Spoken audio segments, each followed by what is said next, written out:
I am Joshua Sterling, 34 years old, and my father slapped me across the face because I refused to buy a $40,000 watch for a man who has never worked a day in his life. Before I tell you how I brought down their entire empire with a single phone call, let me know in the comments where you are watching from. The heat coming off the asphalt of the driveway was suffocating, but it was nothing compared to the heat of the humiliation I was about to endure. I parked my 4-year-old sedan at the very end of the long, winding driveway of the Sterling estate. I had to park there. The main circle was already full. It looked like a luxury car dealership had exploded.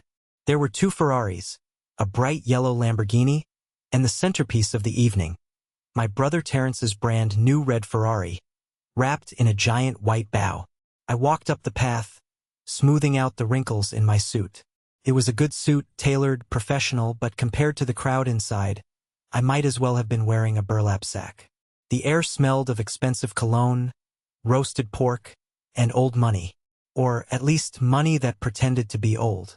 I was the black sheep, not because I was a criminal but because I was an auditor, a forensic auditor. In a family that treated spending money like a competitive sport, I was the guy who counted the beans.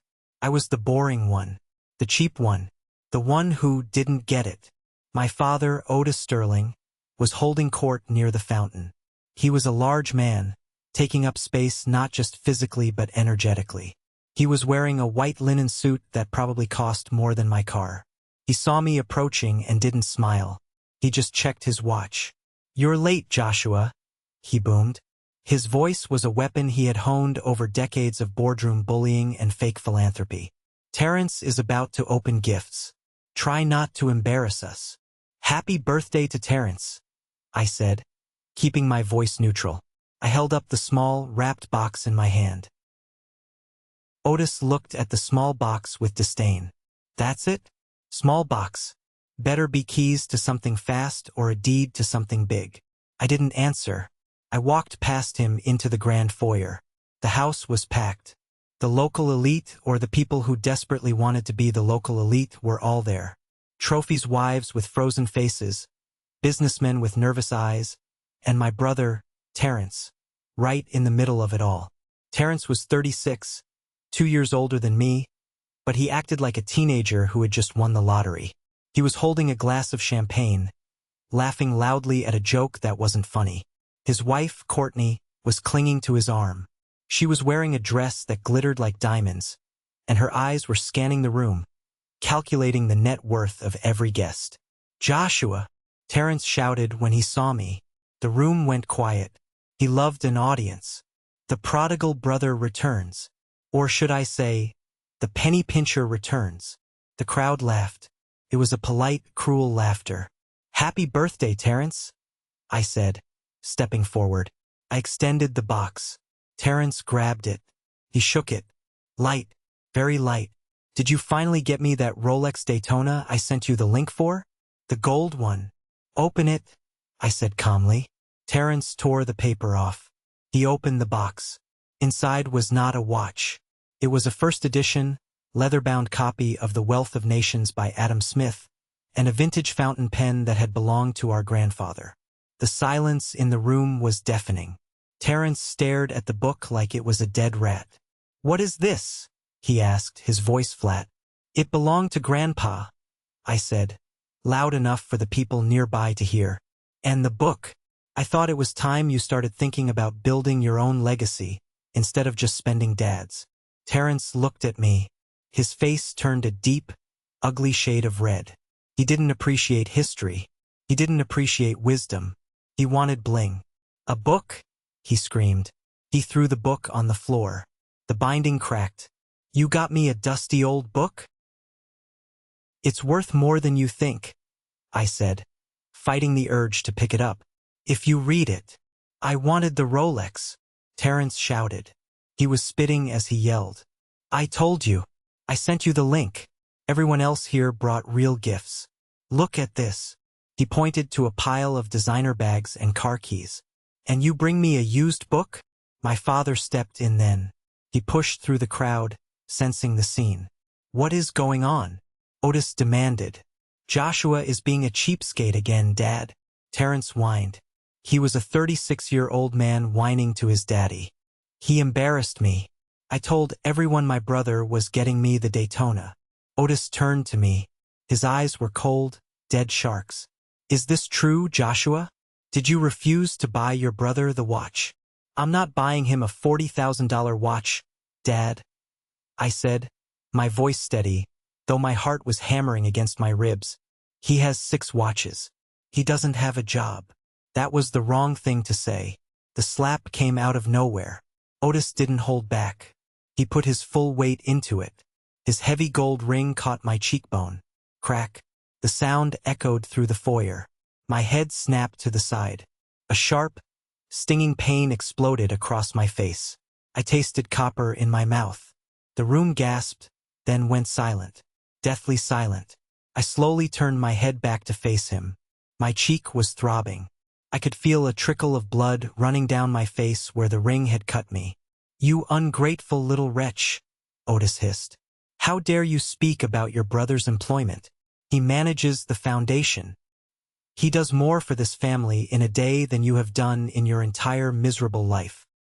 He spends the foundation's money, I said quietly. He doesn't manage it.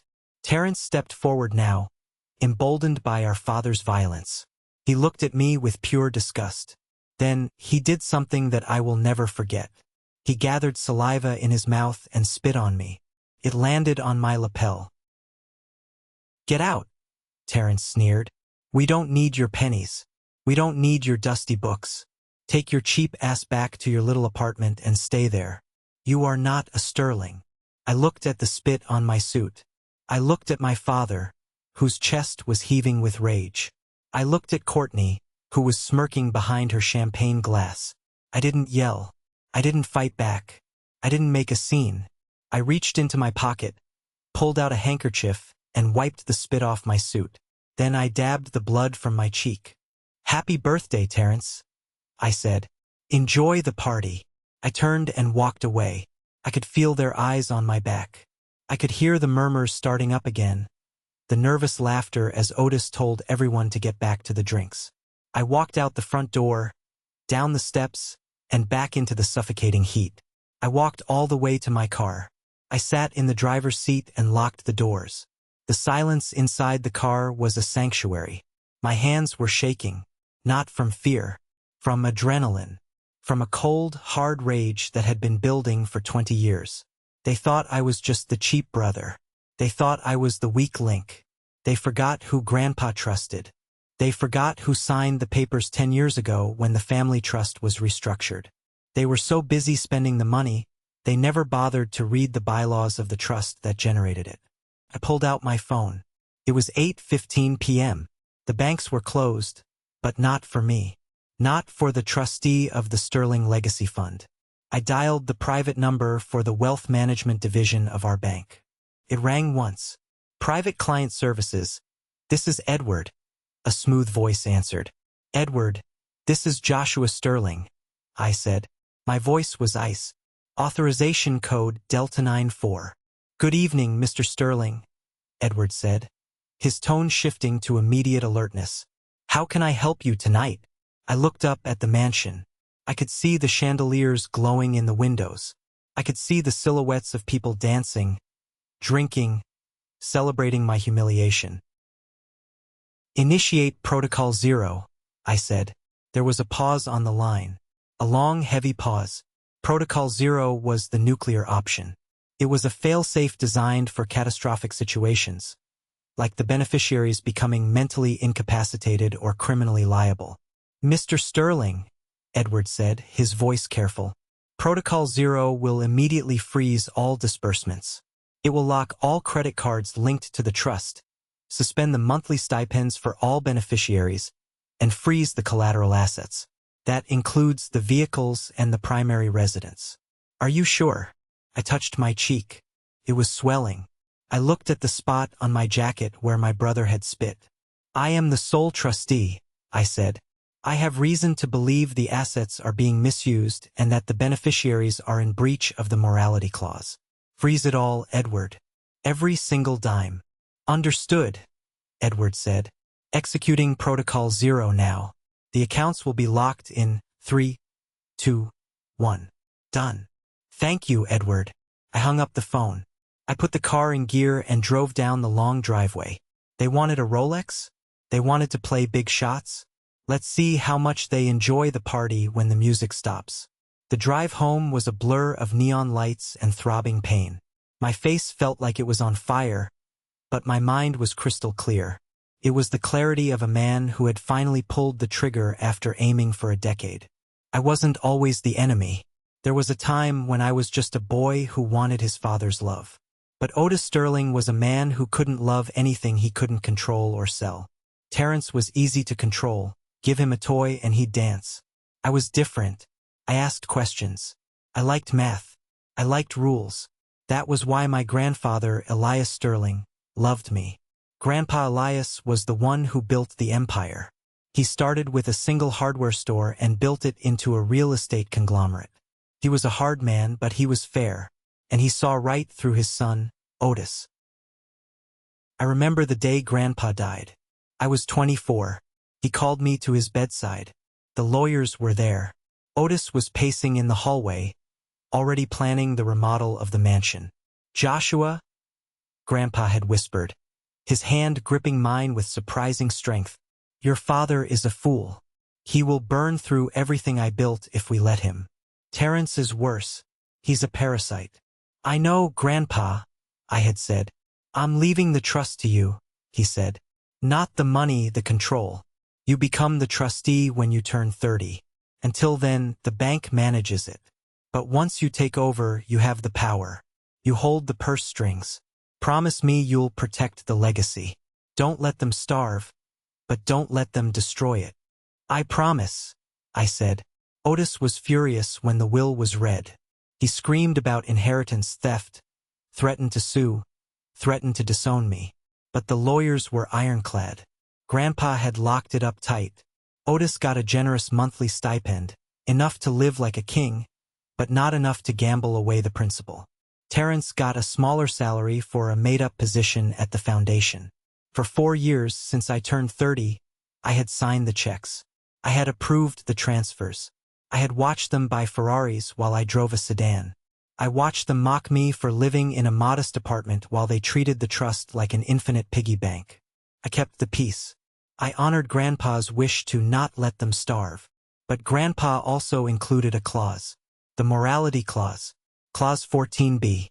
It stated that if the beneficiaries engaged in conduct that brought shame, disrepute, or criminal liability to the family name, the trustee had the unilateral power to suspend all support. Assaulting the trustee? Spitting on him? That wasn't just shame. That was the end. My phone buzzed on the passenger seat. It was a notification from the bank app. Alert. Transaction declined. $4,200. Merchant. Elite Catering Services. It had started. I let out a breath I didn't know I was holding. They were trying to pay the caterers for the extra champagne. A minute later, another notification. Alert. Transaction declined. $12,500. Merchant. The VIP room. Terrence was trying to order bottle service for the after-party. I pulled into the parking garage of my apartment building. My phone started ringing. It was Otis. I stared at the screen. The picture I had set for him was a photo of him preaching at a charity gala, looking like a saint. It was such a lie. I let it go to voicemail. It rang again immediately. Then Terrence called. Then Courtney. My phone was blowing up. I parked the car, took the elevator up to my floor, and walked into my quiet, clean apartment. It wasn't a mansion, but it was mine. I paid for it with my own salary as an auditor. Not a penny of trust money went into this place. I poured myself a glass of water and sat down on the sofa. I finally picked up the phone. I had a voicemail from Otis. I pressed play on the speaker. "Joshua." His voice was a roar, distorted by the microphone. "What did you do?" "The card is declined. The caterer is threatening to pack up the food. Fix it. Fix it now, you spiteful little rat. If you don't unfreeze this account in 5 minutes, I will come over there and kill you. Do you hear me? I will kill you." I sat there listening to the recording. I will kill you. Most sons would be terrified. I was validated. I saved the voicemail. I backed it up to the cloud. Then I backed it up to an external drive. That voicemail wasn't just a threat. It was evidence. It was the key to a custody battle over the trust that was about to get very ugly. My phone rang again. It was Terrence. I answered this time. "Hello, Terrence. You ruined my birthday," he screamed. He sounded like he was crying. "The DJ just stopped the music because the deposit bounced. Everyone is leaving. They're laughing at me, Joshua. They're laughing at me. Maybe you should sell one of your watches," I said calmly. "Or ask Dad for a loan. Oh wait, his cards are frozen too." "Why are you doing this?" he sobbed. "Is this because of the spit?" "It was a joke. It was just a joke." "It wasn't a joke, Terrence. It was assault. And Dad punching me was assault. And guess what? The trust doesn't fund criminals." "You can't do this," he shrieked. "That's our money. Grandpa left it to us. Grandpa left it to the trust." I corrected him. "You are just a beneficiary. And as of tonight, your status is suspended. Pending an investigation." "Investigation? What investigation?" "The investigation into where the money is really going," I said. "Because I've been looking at the numbers, Terrence. And the numbers don't add up." The line went dead. He hung up. I knew why. The word investigation was the one thing that could scare them more than poverty. I walked to the window and looked out at the city lights. I touched the cut on my cheek again. It had stopped bleeding, but it was going to bruise. Otis thought he could beat me into submission. He thought violence was power. He was about to learn that in the modern world, violence is crude. Real power is having the admin password to the bank account. And I was the only one with the login. The next morning, Tuesday, broke with a deceptively calm sunrise. I didn't go to my office. I called in sick, something I hadn't done in 5 years. I needed to be at my home command center. My apartment living room was transformed. I had my laptop open, my tablet running the bank feeds, and a stack of files I had brought home from the safe deposit box weeks ago. I had been preparing for this subconsciously for a long time. The slap was just the catalyst. At 9 a.m., the first wave of panic hit the Sterling household. I knew this because the notifications on my tablet were scrolling like a stock ticker during a crash. Attempted charge, Starbucks, declined. Attempted charge, Shell gas station, declined. Attempted charge, Equinox gym, declined. Attempted auto draft, Ferrari lease payment, returned insufficient funds. That last one made me smile. The leasing company for the Ferrari didn't mess around. If the payment bounced, the repo truck would be dispatched within 48 hours. At 10:15 a.m., the buzzer to my apartment rang. I checked the camera feed. It was my mother, Betty Sterling. Mom was complicated. She wasn't violent like Otis. She was a master of passive-aggressive guilt. She played the role of the long-suffering saint, the peacemaker, but she enjoyed the spoils of Otis's bullying just as much as he did. I buzzed her up. When she walked in, she looked frantic. She was wearing a tracksuit, no makeup, trying to look pathetic. But on her arm was a $20,000 Hermes Birkin bag. Old habits die hard. "Joshua," she gasped, rushing toward me. She tried to hug me. I took a step back. She froze, looking hurt. Then she saw my face. The bruise was dark purple now, covering my left cheekbone. "Oh, honey," she whispered, reaching out to touch it. "Your poor face. Your father. He feels terrible. He didn't mean it. He was just so stressed about the party. He threatened to kill me, Mom," I said flatly. "I have the voicemail. He was just blowing off steam." She waved her hand as if a death threat was the same as forgetting to take out the trash. "Joshua, you have to stop this nonsense. The cards aren't working. I tried to go to the pharmacy to get my heart medication, and it was declined. Do you want your mother to die?" I looked at her. I looked at the Hermes bag. "You couldn't pay for the medicine?" I asked. "How much is the copay?" $10. "That's not the point. The point is the humiliation. The pharmacist looked at me like I was a pauper. "Sell the bag, Mom," I said, pointing to the Birkin. Her eyes went wide. She clutched the bag to her chest. This is an investment. I can't sell this." "Then use the cash in your wallet. Or did you spend it all?" "Joshua, please." She switched tactics, tears filling her eyes instantly. It was a performance I had seen 1,000 times. "We are family. Family forgives. Family supports each other. Unfreeze the accounts. Just for me? I have nothing to do with Otis and Terrence's fights."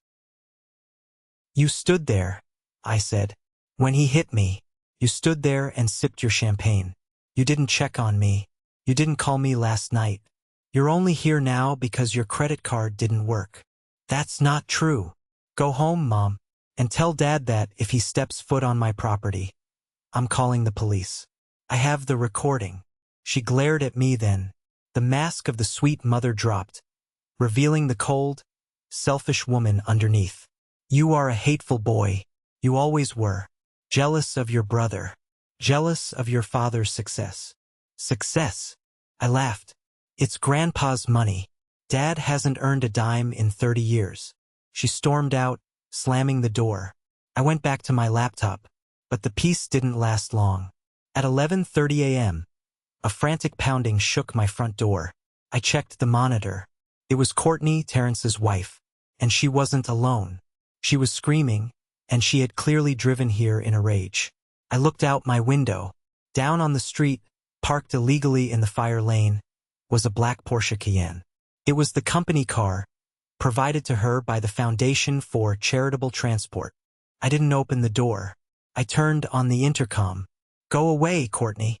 Open the door, you little freak," she shrieked. Her voice echoed in the hallway.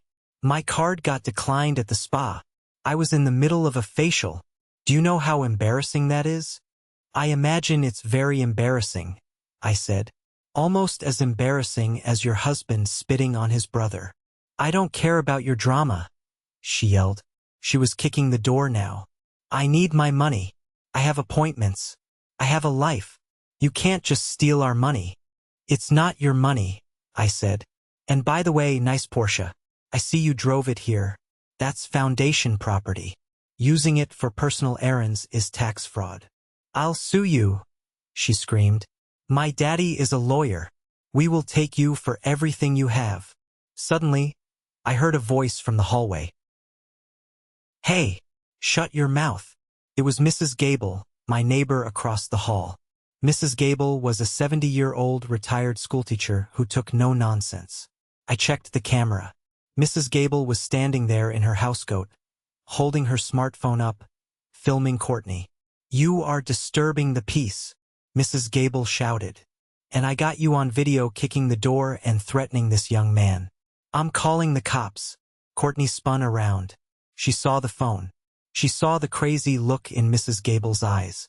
You people are insane," Courtney yelled.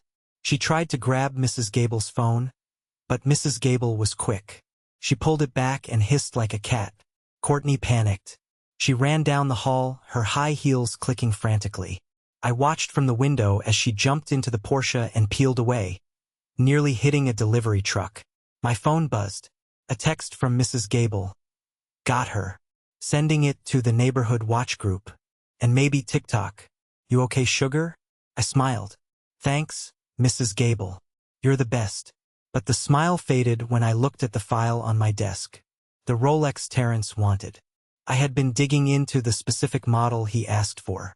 It was a rare vintage Daytona. The seller listed in the link he sent me wasn't a jewelry store. It was a private LLC. I ran the LLC through a database. City Planning Solutions, LLC. The registered agent was the wife of the city zoning commissioner. My stomach dropped.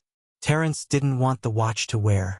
He wanted me to buy it so he could gift it to the zoning commissioner. Why? Because the foundation was trying to rezone a piece of protected wetlands to build a luxury condo complex. A project they had assured me was dead. If I had bought that watch, I would have been directly funding a bribery scheme. I would have been an accomplice to a federal crime. My hands turned cold. This wasn't just about spending too much on champagne. They were committing felonies. And they were using the trust and me to wash the money. I grabbed my keys. I couldn't do this from home anymore. I needed help. I needed someone with a badge. I needed Agent Miller. I drove to a nondescript office park on the outskirts of the city. No sign on the door, just a number. This was the field office for the FBI's Financial Crimes Task Force. I knew Agent Miller from a case I had consulted on 2 years ago involving a different nonprofit fraud. He was a man who looked like he was carved out of granite, gray hair, gray eyes, and a suit that looked like he slept in it. "Joshua," he said when I walked in. He looked at my face. "Nasty shiner. Who hit you?" "My father," I said. Miller raised an eyebrow. "Otis? The saint of the suburbs." "He's no saint, Miller. I need to show you something. I triggered Protocol 0 last night." Miller whistled low. "You froze the assets? That's a bold move." "I had to. Look at this." I laid out the files on the metal table. I showed him the Rolex transaction linked to the zoning commissioner's wife. I showed him the elite transport company that Terrence was paying $15,000 a month to. A company that had no trucks, no drivers, and was registered to a P.O. box in the Cayman Islands. Miller put on his glasses. He flipped through the pages, his expression darkening. "This is textbook," he muttered. "Bribery, embezzlement, wire fraud. How long has this been going on?" "I think about 3 years," I said. "Since Dad retired and let Terrence take over operations. I caught small things before, but they always explained it away as clerical errors. But this, the bribe, that's undeniable." "You did the right thing coming here," Miller said. "If you had signed for that watch, we'd be arresting you too." "There's more," I said. "I did a deep dive into my mother's spending this morning." I pulled out a separate sheet. "Betty has been claiming she needs extra stipends for medical expenses and charity galas. But look at these transfers." I pointed to a recurring monthly transfer of $8,000 to an account labeled Margaret Vance Care Fund. "Margaret Vance was my grandmother," I said. "My mother's mother. So, paying for nursing care." "Miller," I said, my voice shaking slightly. "My grandmother died 6 years ago." Miller looked up. "So where is the money going?" "It's going to a private offshore account in Nevis. It's under my mother's maiden name. She's not spending it. She's hoarding it. She's planning an exit," Miller concluded. "She's skimming from her own husband's scams." It was a double betrayal. My mother knew the ship was sinking, and instead of warning her children, she was stealing the lifeboats for herself. My phone rang. It was Harrison, the family lawyer. Harrison had been with the family for decades. He was a slick, oily man who specialized in making problems disappear. Otis trusted him implicitly. "Put it on speaker," Miller whispered. I answered. "Hello, Harrison." "Joshua." Harrison's voice was smooth, but tight. "Your father is in my office. He is extremely agitated. He wants me to file an emergency injunction to remove you as trustee. He wants to sue you for breach of fiduciary duty and intentional infliction of emotional distress." "Let him try," I said. "Joshua, listen to me." Harrison lowered his voice. "He's talking about fabricating evidence. He's talking about saying you stole money. He wants to plant files on your computer." I froze. "Why are you telling me this, Harrison? You work for him." "Because I'm not going to prison for Otis Sterling," Harrison said. "I saw what happened at the party. I saw the slap. And I know about the FBI looking into the zoning deal. I'm not going down with this ship." "What are you offering, Harrison?" "I have the minutes from the board meeting where they approved the bribes," Harrison said. "Otis signed them. Terrence signed them. I didn't. I refused. If you can guarantee me immunity, I'll give you the minutes." I looked at Miller. Miller nodded slowly, a predatory grin spreading across his face. "Bring them in, Harrison," I said. "Today." "I can't bring them to you," Harrison said. "Otis is watching me like a hawk. But there is a press conference tonight." What press conference? Otis called the local news stations. He's holding a press conference at the foundation headquarters at 6 p.m. He's going to announce that he discovered you were embezzling money, and that's why he had to intervene. He's going to frame you publicly to explain why the accounts are frozen. My blood ran cold. My father was going to go on live television and destroy my reputation to save his own skin. He's going to spin the freeze, Harrison explained. He's going to say he froze the accounts to stop you from stealing. I looked at the clock. It was 3 p.m. Miller stood up and grabbed his jacket. Well, he said, checking his sidearm, I love a good press conference. Do you want to attend? I stood up. The fear was gone, replaced by a cold, hard determination. Yes, I said. I think I should make a statement. The foundation headquarters was a gleaming glass building downtown. It was built with money that should have gone to feeding the homeless. Now it was surrounded by news vans. I sat in the back of an unmarked SUV with Agent Miller and 2 other agents. We watched the feed on a tablet. Otis had set up a podium in the lobby. He had gathered the staff, most of whom looked terrified, to stand behind him. He, Betty, and Terrence were front and center. Otis looked the part of the grieving patriarch. He had put on a somber dark suit. Betty was dabbing her dry eyes with a tissue. Terrence looked nervous, twitching slightly, checking his phone. The cameras rolled. Good evening, Otis began, his voice trembling with practiced emotion. It is with a heavy heart that I stand before you today. The Sterling family has always been dedicated to service, to giving back. He paused for effect. But sadly, we have discovered a cancer within our own organization, a betrayal of the highest order. He looked directly into the camera. My son, Joshua Sterling, the trustee of our family fund, has been troubled for some time. We tried to help him. We tried to cover for his mistakes. But yesterday we discovered that millions of dollars are missing. When I confronted him, he became violent. He froze our accounts in a vindictive attempt to hide his crimes. I watched the screen, my jaw clenching. The audacity was breathtaking. He was projecting every single one of his sins onto me. We are cooperating with the authorities, Otis continued, lying through his teeth, and we will ensure that justice is served. We ask for privacy as we deal with this family tragedy. That's our cue, Miller said. Ready? He asked me. Born ready. We opened the doors of the SUV. The cool evening air hit my face. We walked toward the glass doors of the lobby. The security guard, a man named Ralph who I had known for years, saw me. He saw the badges on the agents behind me. He stepped aside and held the door open. Good luck, Mr. Joshua, he whispered.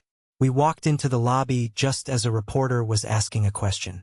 Reverend Sterling, are you saying your son stole the money?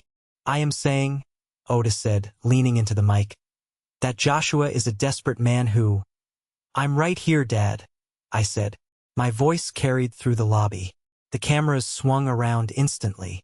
The sea of reporters parted. I walked down the center aisle, flanked by Miller and his team. Otis froze. His face went from somber to pale in a split second.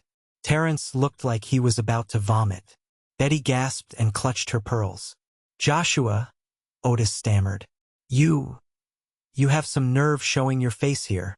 I thought I'd come to clarify a few things, I said, stepping up to the podium. Otis tried to block me, but Miller stepped in between us. Federal agents, Miller announced, flashing his badge to the room. Step away from the microphone, Mr. Sterling. The room erupted in whispers and camera clicks. This is harassment, Otis shouted, trying to regain control. This man is a thief. Arrest him. We're not here for Joshua, Miller said calmly. We're here for you. I stepped up to the mic. I looked at the cameras. I looked at my father. My father is right about one thing, I said to the press. There has been a betrayal, but it wasn't me. I pulled out my phone.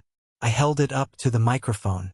Yesterday, after my father assaulted me for refusing to use trust money to pay a bribe to the zoning commission. Lies, Terrence screamed. He's lying. He left me this voicemail. I pressed play. Otis's voice boomed through the lobby speakers, distorted but unmistakable. Fix it now, you spiteful little rat. If you don't unfreeze this account in 5 minutes, I will come over there and kill you. Do you hear me? I will kill you. The silence in the room was absolute. And I continued, regarding the missing millions. I have here the real ledger.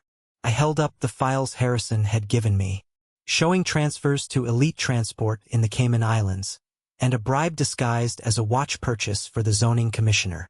Otis lunged at me. You traitor! He didn't make it. 2 agents tackled him before he could take a step. Otis Sterling, Miller announced, his voice booming.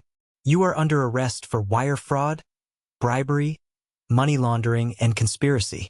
Get off me! Otis screamed as they pulled his arms behind his back. The handcuffs clicked. Click, click. It was the most beautiful sound I had ever heard. Terrence Sterling, Miller continued, moving to my brother who was trying to sneak away toward the back exit. You are under arrest for embezzlement and assault. Terrence started crying immediately. It wasn't me. It was him. Daddy made me do it. And then the final blow. Betty Sterling, Miller said. My mother looked shocked. Me? I'm just the wife. I didn't do anything. We know about the Nevis account, Betty, I said quietly. Her face fell. She looked at me with pure hatred. I gave birth to you, she hissed. And you watched me get beaten, I replied. Now you can watch this. They cuffed her. The cameras were flashing like strobe lights. The questions were being shouted from every direction. Is it true about the bribe? How much money was stolen? Joshua, how do you feel? I looked at my family. My father, red-faced and screaming. My brother weeping like a child. My mother cold and stony. They were being led away out of the building they built on lies. I leaned into the microphone one last time. The Sterling Trust is now under audit, I said. And the party is over. I stepped back. Miller guided me toward the exit, shielding me from the press. That, Miller whispered to me, was one hell of a statement. I looked at my hand. It was steady. For the first time in my life, I wasn't the victim. I wasn't the cheapskate. I wasn't the disappointment. I was the man who cleaned house. But the night wasn't over. The real truth, the ugly, personal truth, was about to come out in the interrogation room. The observation room at the FBI headquarters was cold and smelled of stale coffee. I stood behind the one-way glass, watching my family unravel. It is a strange thing to watch the people you grew up with turn into cannibals. But that's what happens when you strip away the money and the pretension. They eat each other to survive. In interview room 1, Terrence was a mess. His tie was undone, his expensive suit was rumpled, and he was hyperventilating. I need a Xanax, he kept saying. I have a prescription. You can't keep me here. Talk to us, Terrence, Miller said, sitting across from him. Tell us about the zoning bribe. Tell us about the Rolex. It was Otis, Terrence blurted out. It took him less than 5 minutes to fold. He wanted the condo project. He told me to get the watch. He said Joshua was too stupid to notice. And the spit? Miller asked. Why did you spit on your brother? Terrence looked down. Because he made me feel small. He always acts so superior with his books and his rules. I hate him. You hate him, Miller repeated. But you spent his money. It's not his money, Terrence shouted. It's our money. Not anymore, Miller said. Joshua has invoked the morality clause. You are cut off, Terrence. Indefinitely. Terrence put his head on the table and sobbed. I signaled Miller to switch the audio to room 2. Courtney was a different beast. She wasn't crying. She was calculating. She was sitting with her arms crossed, looking furious. I want a lawyer, she snapped. Not Harrison. A real lawyer. You're facing conspiracy charges, Courtney, the agent said. You're the registered agent for the shell companies. I didn't know what they were, she lied. Terrence asked me to sign papers. I'm just a supportive wife. We have video of you driving the foundation's Porsche for personal errands. We have receipts of you buying jewelry with foundation cards. That's theft. Courtney paused.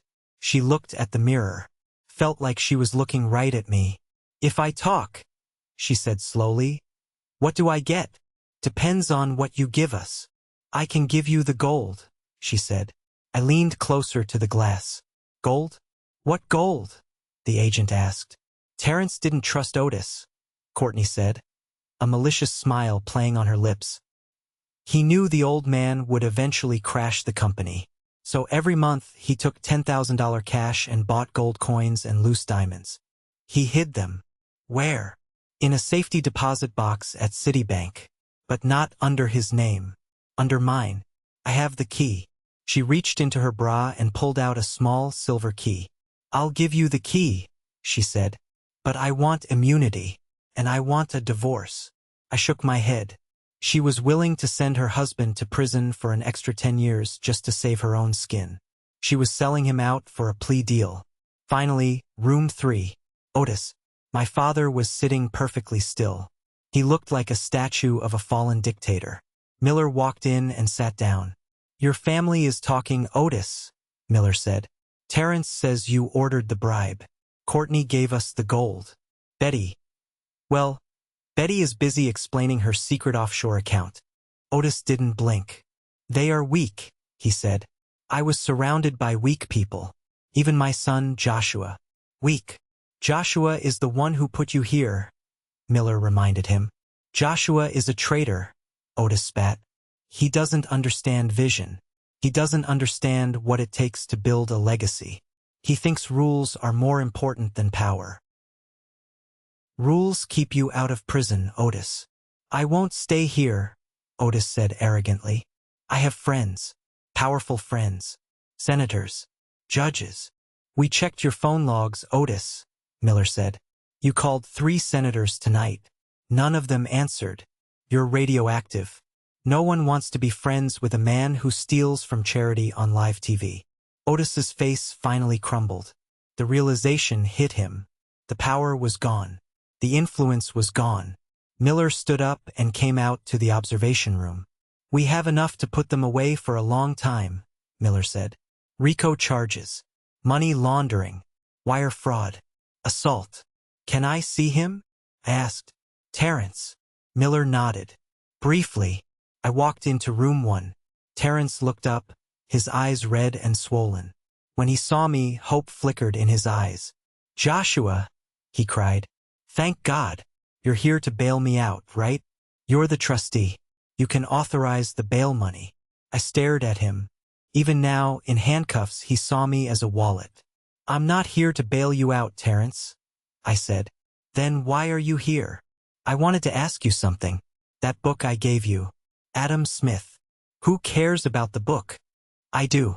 Because if you had opened it, really opened it, instead of throwing it on the floor, I reached into my pocket and pulled out the check I had retrieved from the evidence bag, the check I had hidden inside the book cover. You would have found this, I said. It's a cashier's check for $50,000. It was your bonus for the year, my personal gift to you. I hid it in the book to see if you cared about the knowledge or just the money. Terrence stared at the check. His mouth fell open. You put $50,000 in the book? I did. But you threw it away. Just like you threw away your life. I ripped the check in half. Then I ripped it again. I let the pieces flutter down onto the metal table. You don't need my pennies, remember? I said. I turned and walked to the door. Joshua. Wait. No. Joshua, please. Terrence screamed after me. I'm sorry. I'm sorry about the spit. Joshua. I closed the heavy steel door, cutting off his screams. I walked down the hallway of the federal building. I felt lighter than I had in years. The weight of the family name, the weight of their expectations, the weight of the abuse, it was all gone. I walked out into the night air. It was cool and fresh. My phone buzzed. It was a notification from the bank. Status: Protocol 0 active. All assets secured. I looked up at the moon. Happy birthday, Terrence, I whispered. The wheels of justice grind slow, they say, but when you grease them with a federal indictment and a mountain of forensic evidence, they can move with terrifying speed. 6 months. That is all it took to go from the flashbulbs of that press conference to the sterile, cold reality of the federal courthouse. I want you to picture the scene. It was a Tuesday in November. The sky outside was a bruised purple, threatening snow, but inside courtroom 4B, the air was stiflingly hot. I sat in the front row behind the prosecutor's table. I wasn't there as a son. I was there as the primary witness. On the other side of the aisle sat the defendants. My family. Otis Sterling, the man who used to wear Italian silk suits like armor, was slumped in a chair wearing a prison-issue orange jumpsuit that was 2 sizes too small. The bright fluorescent lights of the courtroom reflected off his bald head, which was no longer shining with expensive oils but with nervous sweat. He looked smaller. Without his podium, without his entourage, without his checkbook, he was just an angry old man facing the consequences of his own greed. Next to him was Terrence. My brother looked like a ghost. He had lost 20 pounds in county jail. His eyes were darting around the room, looking for a friendly face, looking for anyone who might save him. But there was no one. His friends, the ones who drank his champagne and drove his cars, were gone. They scattered the moment the indictment came down. And then there was Courtney. She sat apart from them, flanked by her own lawyer. She had cut a deal, but looking at her pale face and shaking hands, I knew the deal wasn't going to save her from the shame. The trial had been grueling. For 3 weeks I had taken the stand. I had walked the jury through every single transaction. I showed them the Elite Transport Shell Company. I showed them the Nevis offshore accounts. I showed them the text messages where Terrence joked about the peasants who donated to the charity. I remember the moment I projected Exhibit 44 onto the screen. It was a simple pie chart. "Ladies and gentlemen of the jury," I had said, pointing to a tiny sliver of red on the chart. This 3% represents the actual charitable work done by the Sterling Foundation in the last 5 years. 3%. I moved the laser pointer to the massive blue section that ate up the rest of the chart. And this 97%? This represents administrative costs. This represents the lease on a Ferrari 488 Spider. This represents a Rolls-Royce Phantom. This represents gold coins buried in a safety deposit box. This represents a vacation home in Aspen. The jury looked at the chart and then they looked at Otis. The disgust on their faces was palpable. It wasn't just illegal. It was offensive. Now we were waiting for the verdict. The door to the jury room opened. The bailiff called out, "All rise." I stood up. My heart wasn't pounding like it did the night of the party. It was beating with a slow, heavy rhythm. Thump, thump, thump. It was the sound of finality. The foreman, a schoolteacher who reminded me of Mrs. Gable, stood up. She didn't look at the defendants. She looked straight at the judge. On count 1, conspiracy to commit wire fraud, we find the defendant, Otis Sterling, guilty. Otis let out a gasp, like he had been punched in the gut. On count 2, money laundering, guilty. On count 3, violation of the RICO Act, guilty. Count after count, guilty, guilty, guilty. Then came Terrence. On the charge of embezzlement, guilty. On the charge of bribery, guilty. Terrence put his head on the table and began to weep. It was a loud, ugly sound that echoed off the mahogany walls. Then the sentencing.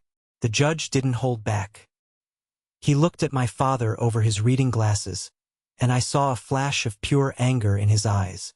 "Mr. Sterling," the judge said, his voice echoing, "you used the public trust as your personal piggy bank. You hid behind a facade of philanthropy while you robbed the community blind. You are sentenced to 20 years in federal prison, without the possibility of parole. 20 years. Otis would be 85 when he got out, if he survived. Terrence Sterling," the judge continued, "you were the architect of the day-to-day theft. You are sentenced to 12 years. 12 years. My brother's youth was gone. Courtney Sterling," the judge turned to her, "your cooperation has earned you leniency, but you were an active participant. 5 years. 5 years for the woman who just wanted to go to the spa. And finally, the financial judgment. All assets seized by the federal government are hereby forfeited, the judge ruled. The remaining funds in the Sterling Family Trust are to be placed under the sole custody of the trustee, Joshua Sterling, to be used for restitution to the victims and verified charitable purposes. It was over. The gavel came down with a crack that sounded like a gunshot. I watched the marshals move in. They cuffed Otis first. He looked back at me as they dragged him toward the side door. "Joshua!" he screamed, his voice cracking. "I am your father. You did this. You killed us." I didn't look away. I didn't flinch. I just watched him disappear into the holding cell. I walked out of the courthouse alone. The reporters were there, a sea of cameras and microphones, but I pushed past them. I didn't want to give a statement. The verdict was the statement. But the story wasn't quite finished. There was one more act to play out. The funeral of the empire. 2 weeks later, the asset forfeiture auction was held. I didn't need to go. My lawyer advised me against it. He said it would be emotional torture. But I had to see it. I had to see the physical dismantling of the lie. The auction was held on the grounds of the estate. The iron gates were open to the public. Hundreds of people were walking up the driveway. Bargain hunters, curiosity seekers, and former neighbors who had come to gloat. The lawn was covered in tables. Everything was for sale. I walked past a table stacked with crystal vases. I recognized them. They used to sit in the foyer. They were selling for $50 each. I walked past the garage. The doors were open. The cars were the star attraction. There was the Rolls-Royce Phantom, my father's pride and joy. The black paint was gleaming in the winter sun. A man in a cowboy hat was kicking the tires, looking at the engine. "She runs good?" the man asked the auctioneer. "Runs perfect," the auctioneer said. "Low miles. Previous owner only drove it to church and the bank." I almost laughed. To the bank to rob it, maybe. Next to it was Terrence's Ferrari. The red paint looked aggressive, angry. It was just metal now. It wasn't a symbol of status. It was just a used car being sold to pay off a debt. I kept walking up the winding path to the main house. The front doors were wide open. Strangers were walking through the halls, judging the wallpaper, criticizing the drapes. And there, standing by the empty fountain, was a woman. She was wearing a gray wool coat that looked a little too big for her. Her hair, usually dyed a fierce blonde and styled to perfection, was pulled back in a severe bun, showing the gray roots. She was holding a small cardboard box. It was my mother, Betty. She hadn't been charged with a crime. The lawyer Harrison had managed to keep her out of prison by arguing she was a victim of coercive control. But the judge had stripped her of everything. The Nevis account was seized. The house was seized. The jewelry was seized. She was left with nothing but her freedom and whatever she could fit in that box. I stopped 10 feet away from her. She looked up. Her eyes were red-rimmed and hollow. When she saw me, her expression hardened. It wasn't regret I saw there. It was bitterness. "You came to watch," she said. Her voice was brittle like dry leaves.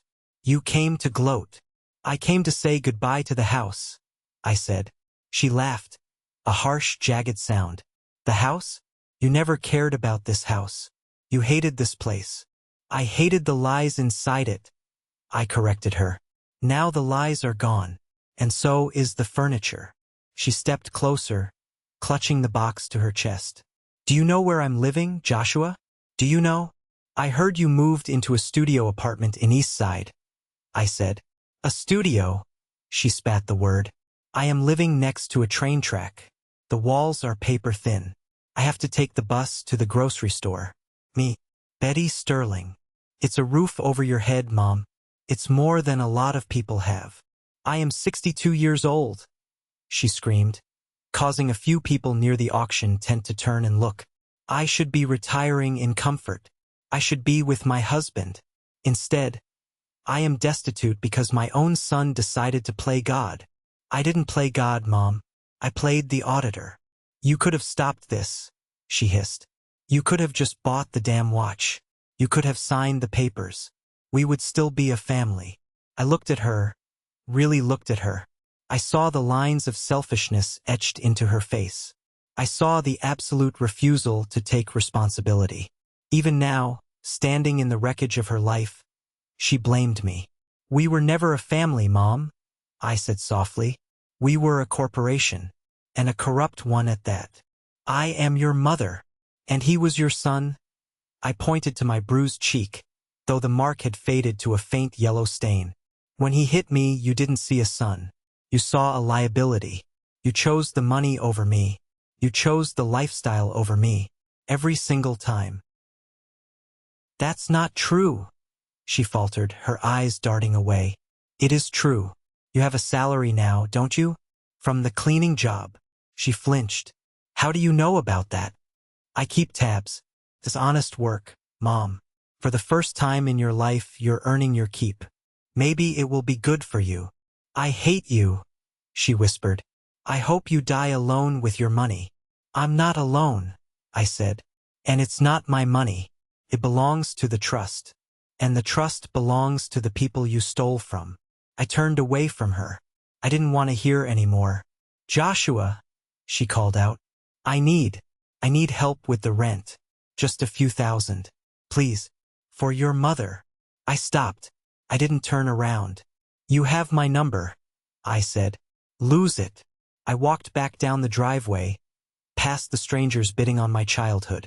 I walked past the Rolls-Royce as the auctioneer shouted, sold, to the gentleman in the hat for $120,000. It was a fire sale, a liquidation of a legacy. I got into my car, my reliable, 4-year-old sedan, and drove away. I didn't look in the rearview mirror. There was nothing back there for me anymore. Just ghosts and price tags. As I drove onto the highway, the sun began to break through the winter clouds. It was blindingly bright. I took a deep breath. The air in the car tasted different. It didn't taste like fear anymore. It didn't taste like obligation. It tasted like freedom. It has been exactly 1 year since the gavel fell. A year is a long time. Long enough for the seasons to change, long enough for the gossip to die down, and long enough for a man to rebuild himself from the ground up. I am sitting in my new office now. It's not in the basement anymore. I started my own firm, Sterling and Associates, Forensic Accounting. We specialize in nonprofit auditing. We help charities ensure that their money actually goes to the people who need it. My office is on the 30th floor. The view of the city is breathtaking. I can see the skyline, the parks, the grid of streets where millions of people are living their lives, unaware of the battles being fought behind closed doors. But the best thing in this office isn't the view. It's what is sleeping under my desk. Justice, I whisper. A golden retriever head pops up. He thumps his tail against the floor. I adopted him 3 days after the trial. He was a rescue, found tied to a fence in an abandoned lot. He was skinny, scared, and didn't trust anyone. Kind of like me. We healed each other. He taught me that loyalty isn't about who feeds you. It's about who treats you with kindness. He doesn't care about my salary. He doesn't care about the Sterling name. He just cares that I come home every day. My assistant, Sarah, the paralegal who helped me sort through those thousands of documents during the investigation, knocks on my door. Joshua, she says, smiling, the mail is here, and you have a letter. It's from the facility. The facility. That's the polite way of saying Federal Correctional Institution, low security. She hands me a cheap, yellow envelope. The handwriting is jagged, angry. It's from Otis. I haven't visited him. Not once. Terrence sends letters too, mostly begging for forgiveness or blaming Otis, but I haven't answered those either. I stare at the envelope. For a moment, I feel a phantom pain in my cheek. The memory of the slap. The memory of the fear. I open it. The letter is 3 pages long. It's a rant. Joshua, I hope you are satisfied. I am rotting in here with animals. The food is inedible. The bed is a slab of concrete. I have high blood pressure and the medical staff ignores me. I heard you sold the house. I heard you sold my Phantom. You had no right. That car was a classic. You are destroying my legacy. I need money for the commissary. I need decent toiletries. I need you to deposit $2,000 into my inmate account immediately. It is the least you can do after what you did to your family. Don't ignore me, boy. I am still your father.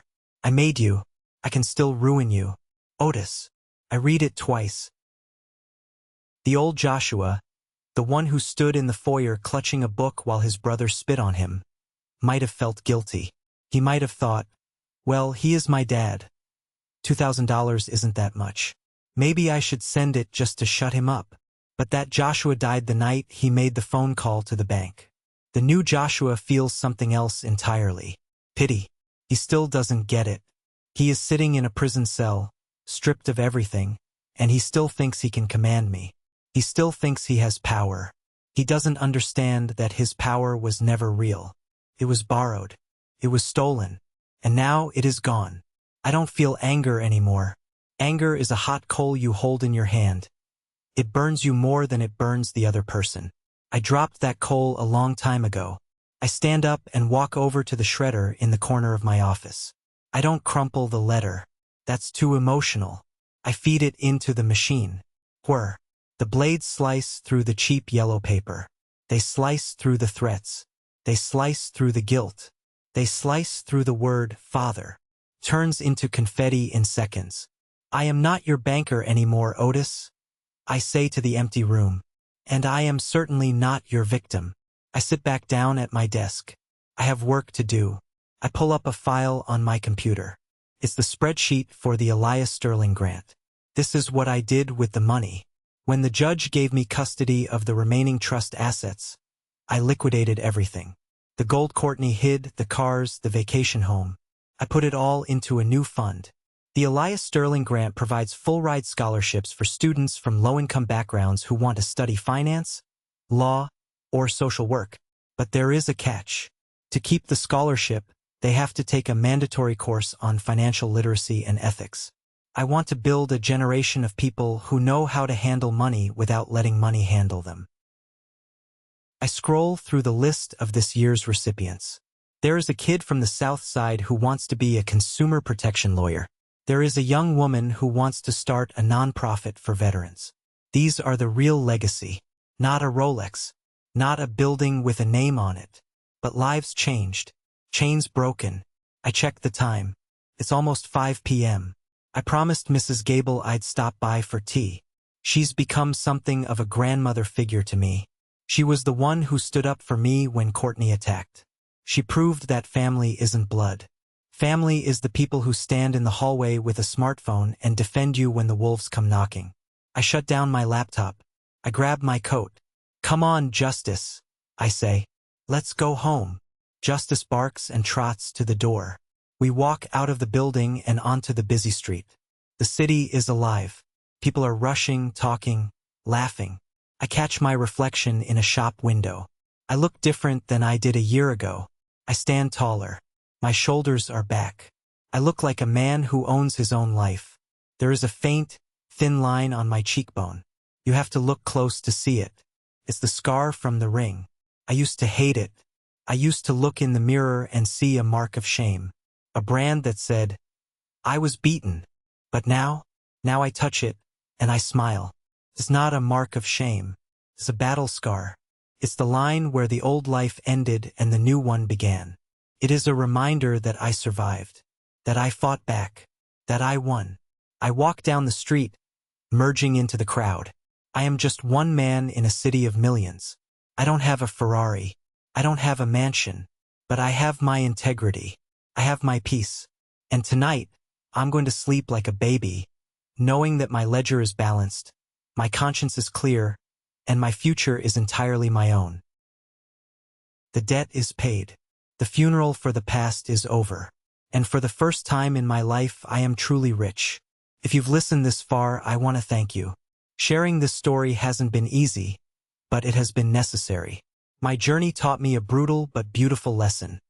Financial independence is the highest form of self-defense. We are raised to believe that family is a suicide pact, that because we share blood, we must endure abuse, disrespect, and manipulation. We are told to keep the peace at the cost of our own souls. But I am here to tell you that is a lie. True family is built on respect, safety, and love. If the people in your life are stealing your peace, mocking your values, or hurting you to feed their own greed, they are not your family. They are your captors, and you have every right to plan a jailbreak. Money is a tool. In the hands of my father, it was a weapon to control. In my hands, it became a shield to protect. Get your finances in order. Understand your worth. Because when you control your own resources, no one can buy your silence or rent your submission. I want to hear from you now. What is one boundary you've had to set with a toxic family member? Or, if this story resonated with you, simply comment the word good below. It lets me know that we are on the same page and that you value justice over silence. Your support means the world to me. Thank you for walking this road with me. Stay strong, stay smart, and remember, you are the CEO of your own life. Don't let anyone else sit in your chair.